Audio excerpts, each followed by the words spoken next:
El trabajo del cual voy a tratar de hablar está actualmente en proceso. Lo estoy tratando de escribir. Recién acabo de cerrar una fase de aproximadamente 4 años. Un poco me pasó que en el 2012 yo obtuve el grado de doctora en Ciencias Sociales en la UAM Xochimilco con un trabajo titulado llamado Intersexual, Discursos, Prácticas y Sujetos en México. Ese trabajo lo llevé a cabo básicamente en 3 hospitales de la Ciudad de México, hospitales pediátricos especializados. En uno de ellos hice una estancia durante 1 año en el departamento de psiquiatría y salud mental, en el área de endocrinología. Entonces, ahí la hice porque lo que a mí me interesaba, ¿no?, era ver cómo las personas diagnosticadas con alguna condición médica que caía dentro de los estados intersexuales, que antes se conocía como hermafroditismo o pseudohermafroditismo, ¿no?, cómo estas personas eran tratadas actualmente en el hospital, qué tipo de intervenciones se hacían. Yo quería conocer cómo ellas recibían esas intervenciones, quería ubicar a personas adultas que ya hubiesen crecido y ver qué pensaban sobre esa intervención médica. Entonces, esa fue mi tesis un poco de doctorado.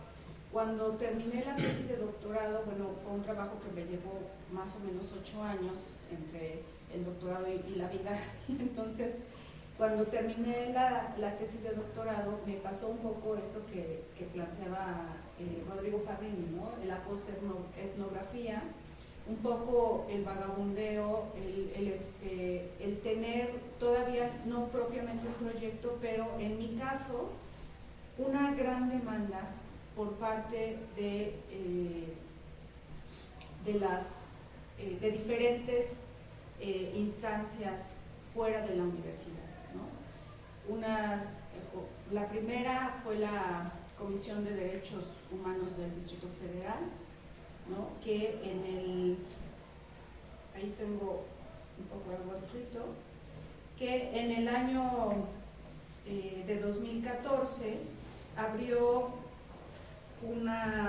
recibió una solicitud de asesoría por parte de un hospital infantil pediátrico, justo en el que yo había estado trabajando, y la asesoría era sobre un caso de intersexo sobre el que yo estaba trabajando, y justo la pregunta era si se estaban violando ahí los derechos del niño en cuestión.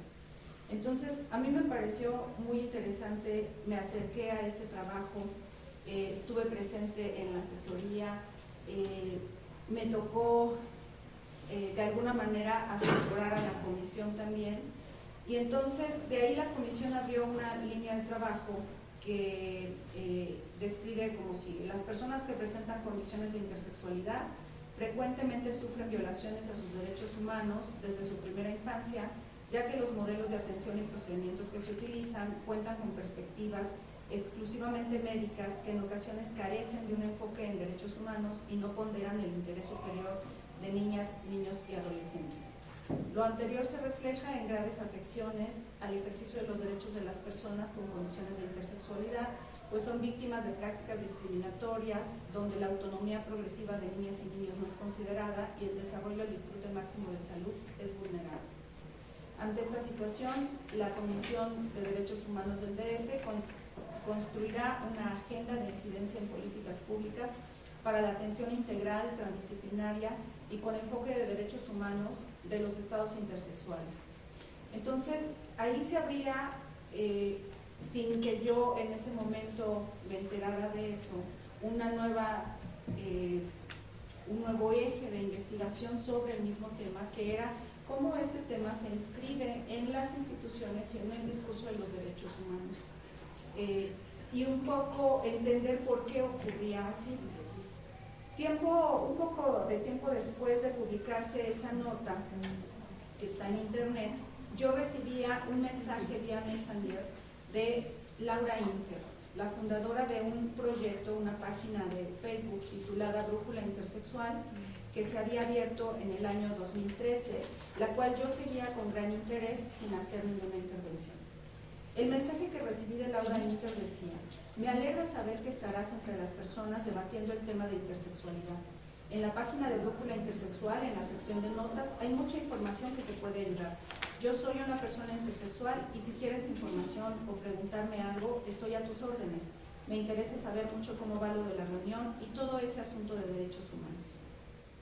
Ahí lo que se abrió para mí fue otra cosa súper interesante, que de pronto me vi siendo encontrada por personas que yo había buscado durante toda mi investigación, durante 8 años, y de pronto me empezaron a buscar y me empezaron a llamar y me empezaron a solicitar varias cosas. Entonces, porque estoy un poco desorganizada, ahí el asunto es que yo empecé a pensar, ¿no?, cómo se iba articulando ese activismo intersex en México, que había trabajado en mi tesis como algo que emergió en Estados Unidos y en Australia. Cuando yo empecé a trabajar el tema en México, únicamente yo conocía a estas personas como pacientes, pero ahora estaba viendo la emergencia de sujetos políticos que alzaban la voz y de alguna manera intentaban buscarse un espacio dentro de las instituciones que les permitieran montarse en un discurso que se contraponía con el discurso médico. Entonces, creo que la investigación que yo realicé en un inicio, ahí por 2005, porque además yo era estudiante en la UAM, en la maestría de estudios de la mujer, sí se inscribía muy claramente en los estudios de género y en el pensamiento feminista. Conforme he ido avanzando en el tiempo, ¿no?, me he movido hacia el psicoanálisis lacaniano, que me parece, a mí me ha permitido pensar en varias cosas y en conjunto con algo que se denomina la teoría queer, es decir, los estudios críticos del género.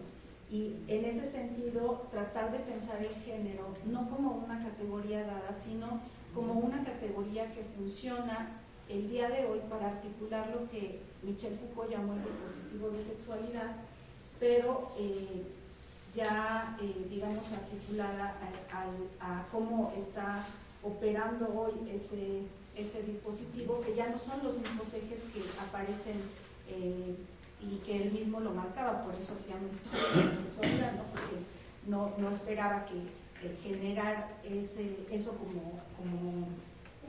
como algo inamovible, ¿no?, como un pensamiento inamovible. Y entonces, lo que yo me he dirigido a pensar es el sentido actual de lo que Jacques Derrida llama la sexualidad, ¿no? Es decir, cómo estas formas de corporalidad hermafrodita rompen precisamente con esa lógica sexual y bueno, ¿qué es lo que ocurre? Para poder pensar de esta manera, el trabajo colectivo para mí es fundamental y lo ha sido desde un primer momento. Lo que pasa es que yo no encuentro diálogo es tan especializado dentro de la UAM.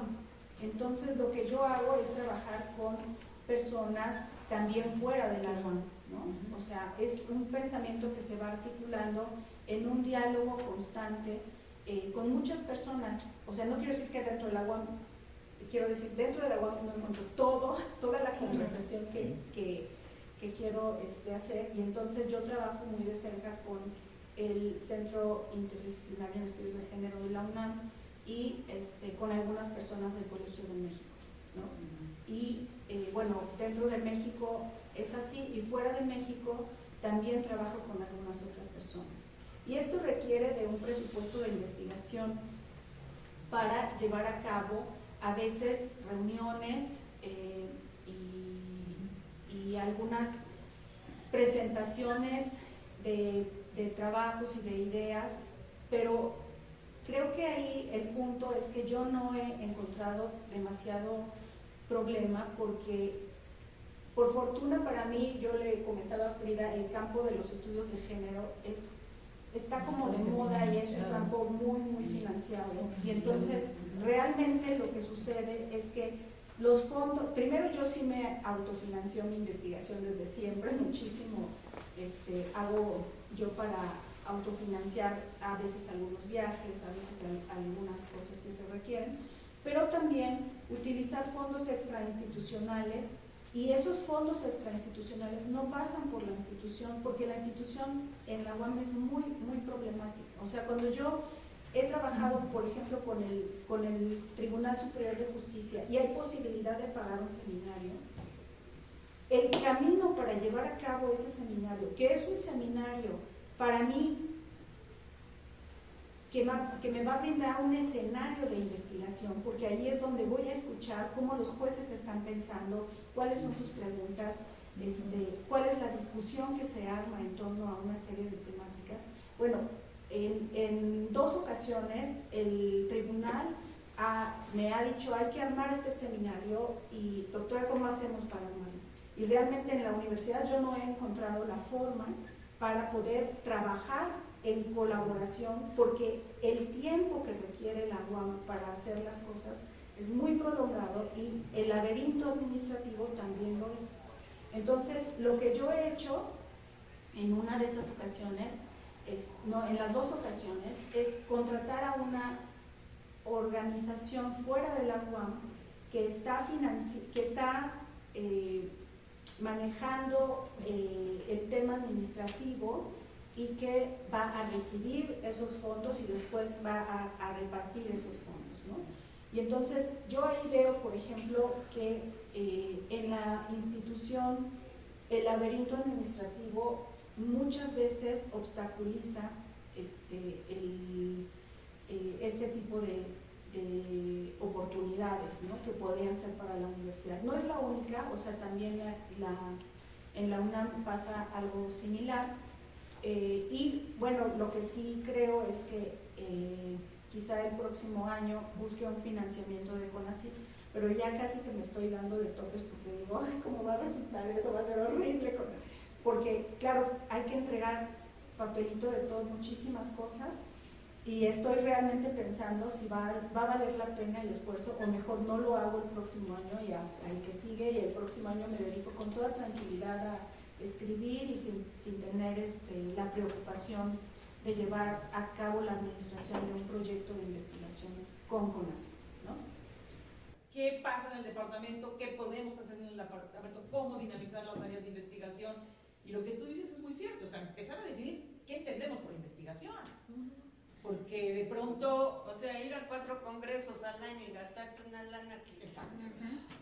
Es decir, si no podemos relacionar, que es una discusión que habrá que dar, la investigación con producción concreta, que habrá que definir en qué consiste esa producción concreta, pues no estás haciendo investigación. Y esos son las áreas, pero hay 60 profesores sin área. Sin área, además. Ese es otro paquete, ¿no?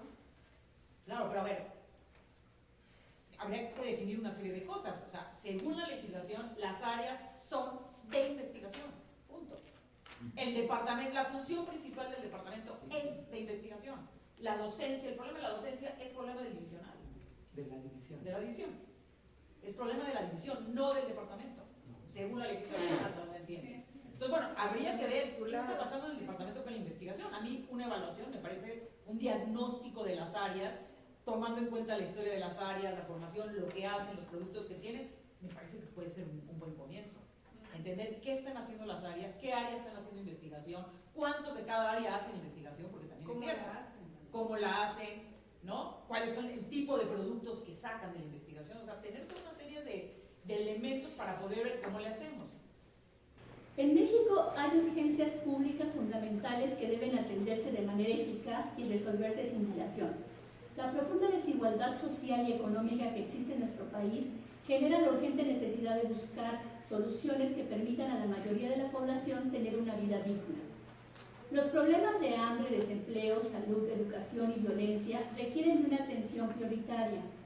En ese contexto, la comunicación se constituye en un elemento fundamental para coadyuvar al desarrollo humano, social y político de una ciudadanía que esté cada vez mejor informada, una opinión pública más reflexiva y crítica, una sociedad que tenga acceso real y de calidad al desarrollo tecnológico de la información y la comunicación. El ejercicio de la comunicación, su expansión en la sociedad, el establecimiento de las normas que la rigen, pero sobre todo su desempeño como pilar de la educación para la cultura cívica, constituyen también hoy urgencias de la sociedad mexicana. Desde la fundación de la Unidad Xochimilco, el tema de la comunicación ha sido un eje vertebral en el desarrollo de diversas actividades académicas y de investigación que han incidido de manera significativa en distintos ámbitos de la vida social, política y cultural de nuestro país. Primero fue la licenciatura en Ciencias de la Comunicación, que desde su creación en 1974 se distinguió por su orientación social y su visión interdisciplinaria en un contexto en el que predominaba un perfil más técnico de la comunicación. Años más tarde, la carrera cambió de nombre a Comunicación Social, pues se consideró que esta denominación era más cercana al perfil académico de la misma y así lo aprobó el Colegio Académico de la UAM en 1991. Nuestra carrera se fundó ya con un perfil que hizo de la investigación su principal instrumento pedagógico para la generación de conocimiento y para el desarrollo de un pensamiento crítico que tenía como propósito transformar la realidad social. Para el investigador Raúl Fuentes, la fundación de la carrera de comunicación en la Universidad Autónoma Metropolitana fue un caso notable en el impulso que se le dio a la figura de profesor investigador. En su texto titulado Condiciones institucionales para la práctica de la investigación académica de comunicación, Fuentes amplía su reflexión sobre este asunto y dice: conviene señalar que el proceso de constitución del campo de la investigación académica de la comunicación en México comenzó en los años 70, cuando se insertó en algunas escuelas de comunicación la actividad de investigación para impulsar el proyecto utópico sobre el que se fundó la carrera y que identificaba la comunicación como un factor importante para la transformación social. En estos años, cuando los programas de licenciatura en comunicación comenzaron a proliferar en el país, se dio también una expansión notablemente rápida del mercado académico, abriéndose así la posibilidad de que los jóvenes egresados de estos programas encontraran un horizonte promisorio de desarrollo profesional como profesores investigadores.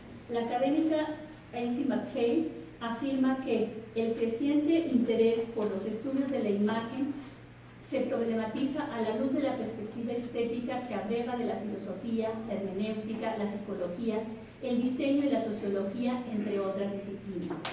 Para McFay, las diferentes líneas en el tema de la comunicación y la estética que se han impulsado en la investigación y la docencia en nuestra universidad pretenden desarrollar una sensibilidad estética en los alumnos con la intención de comprender, analizar y desmontar el sentido de las imágenes y su poder de condensación en diversos campos de la política, la religión, la cultura, la economía, etc.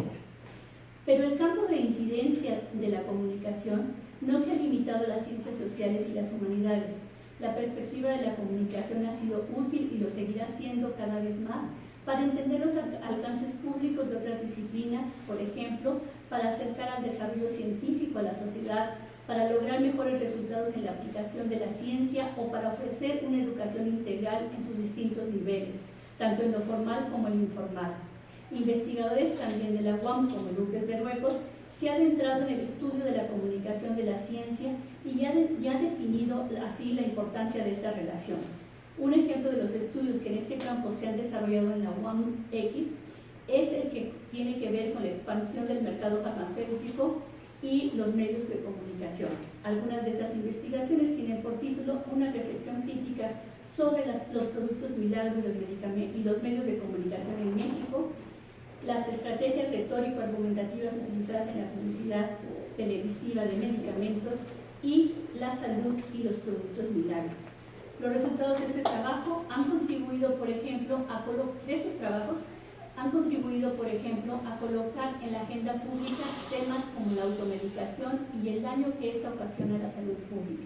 la falta de ética de los consorcios mediáticos que privilegian su interés económico sobre el interés social al difundir indiscriminadamente productos que afectan la calidad de vida de los mexicanos, o el de la debilidad de las autoridades y de nuestras leyes para regular la producción, difusión y venta de productos cuya efectividad no ha sido debidamente comprobada. Es importante subrayar que la comunicación es, ante todo, un derecho individual y social garantizado en los artículos 6 y 7 de la Constitución de la Nación. La comunicación ha sido también reconocida como un derecho fundamental de la humanidad por la UNESCO y por la Comisión Interamericana de Derechos Humanos. Organizaciones con las que investigadores de nuestra institución han colaborado para apuntalar el debate sobre tales cuestiones. Conviene insistir en que la investigación en comunicación es y será cada vez más un campo estratégico para contribuir al bienestar social, cultural y político de sociedades tan complejas como las nuestras. Documentar, analizar y aportar desde el trabajo interdisciplinario de la comunicación será siempre una labor a realizar. Yo parto de que el sistema modular ha sido el distintivo de la UAM Xochimilco. La UAM Xochimilco tiene como núcleo fundamental el quehacer investigativo, la investigación como práctica pedagógica que dio el proceso de enseñanza-aprendizaje. No obstante, a los 44 años de la fundación de nuestra universidad, esta práctica que implica, entre otras cosas, que el alumno investigue para aprender, se ha ido desdibujando al punto que por momentos desaparece de la docencia de nuestras licenciaturas. Se ha dado entrada con ello a prácticas a veces muy tradicionales, como por ejemplo clases tipo conferencia o cátedra, así como también una desarticulación de la docencia con los proyectos trabajados en las áreas de investigación de nuestro departamento. En este proceso me parece que hay que considerar varios factores, y en ese sentido hablaré de la carrera de comunicación, de lo que yo he pensado y relacionado justo a partir de la comunicación. Lo primero es, retomo esto que Patti señalaba, que es uno de los núcleos también importantísimos dentro de la parte de la UAM Xochimilco, la figura del profesor investigador. El sistema modular tiene la figura del profesor investigador el eje central en la dinamización de la investigación, porque presupone que al investigar se genera conocimiento que se lleva al aula. Sin embargo, este engranaje se ha ido corroyendo. ¿Por qué? Y yo creo que hay varios factores que me gustaría exponer y, en todo caso, que lo platicáramos. Lo primero es la desarticulación de la práctica investigativa de los profesores con la práctica docente. O sea, cada vez más son muy pocos. Vamos, tenemos un problema ya de entrada en la carrera de comunicación, que es un problema de que pues, no son tantos los profesores como pensáramos que somos. Y muchos de esos profesores no están necesariamente investigando. O sea, hay varios que sí están en el trama de hacer investigación, pero no necesariamente. Esa es una circunstancia. Pero si nos quedamos con los que están investigando, no todos, más bien creo que son pocos, los que articulan este proceso de investigación que se está generando en su propia área o de manera personal a los procesos de enseñanza que se están generando en los maestros. Entonces, ese es un gran problema, porque eventualmente no hay una alimentación o no se genera la alimentación que inicialmente se pensaba o se pensó que estaría dándose en el sistema modular. El otro punto es el desgaste de la planta docente, que implica el envejecimiento de la misma, así como los conflictos y desavenencias internas que dificultan el trabajo colegial. Y eso es algo que no podemos negar. Es decir, al final de cuentas, estamos claros de que ha habido ya, por las circunstancias, 44 años de la universidad, que al final del día acaban siendo también o reflejándose en la edad de nuestros profesores. Los que estamos aquí lo sabemos, todos estamos en esas, y no hay a la vista tampoco con claridad los reemplazos, ni tampoco creo que, y eso es algo que establece, ¿no?, que tendríamos que generar como estrategia de reemplazamiento, no solamente en términos de las jubilaciones, digamos, que propone el rector, etcétera, sino inclusive dentro de la cuestión de las posibles plazas que puedan generarse, que tienen que verse a futuro, no para el reemplazo inmediato y coyuntural, sino eventualmente tratar de establecer las condiciones para lo que viene. Porque muchos de nosotros en algunos años no vamos a estar ahí, no somos los que nos vamos a encargar de informar a los que están. y sobre qué los vamos a formar. Después tenemos otra parte que a mí me parece muy fuerte, que no es que no puedan existir estas cosas, el problema es cómo se viven y se experimentan con los profesores y con la institución. Lo que me parece a mí es la expropiación del trabajo, lo pongo entre comillas, la expropiación del trabajo académico, por una parte, por el Sistema Nacional de Investigadores, como por el otro lado el sistema de puntajes y bonos de productividad que desplazan la articulación de la docencia e investigación, privilegiando la investigación personal y la comunicación a cualquier costo. Entonces, y que en pocas ocasiones dan lugar a prácticas, y en no pocas ocasiones, es decir, porque se dan, no pocas ocasiones dan lugar a prácticas poco éticas, como el convertir a los alumnos de los módulos en proveedores de información sin otorgar ningún crédito. Entonces, eso es un problema y se da, y es grave, me parece, pero también el hecho de que los profesores que pertenecen a los sistemas nacionales de investigación o los que estamos con becas de permanencia, etcétera, hubiese como mucho más posibilidad de poder incidir más en lo que es el proceso de enseñanza, de aprender a investigar. No que nosotros estemos investigando, sino el hecho de que podamos transmitir ese saber a nuestros alumnos a partir justamente de los contenidos que se están generando o que se debieran estar generando en los módulos. Y me parece que eso cada vez más se desdibuje. En una carrera, pues es natural, ¿no? Por la situación también del país, por las condiciones, y porque además una de las desventajas que tenemos nosotros como profesores en la figura del profesor investigador en la UAM Xochimilco, estamos en una enorme desventaja en relación a los investigadores del Colmex o del CIESAS o de los institutos de investigaciones de la UNAM que les pagan por investigar. Y la docencia es lo complementario. Nosotros tenemos a la docencia junto con la investigación, que era lo que se suponía corría en términos de este engranaje, pero con el correr de los tiempos y la aparición de estas lógicas desvirtúan también eso. Y de hecho yo creo que casi que nos quisieran desaparecer como profesores investigadores para que quedáramos como docentes o como investigadores, pero la UAM no tiene institutos.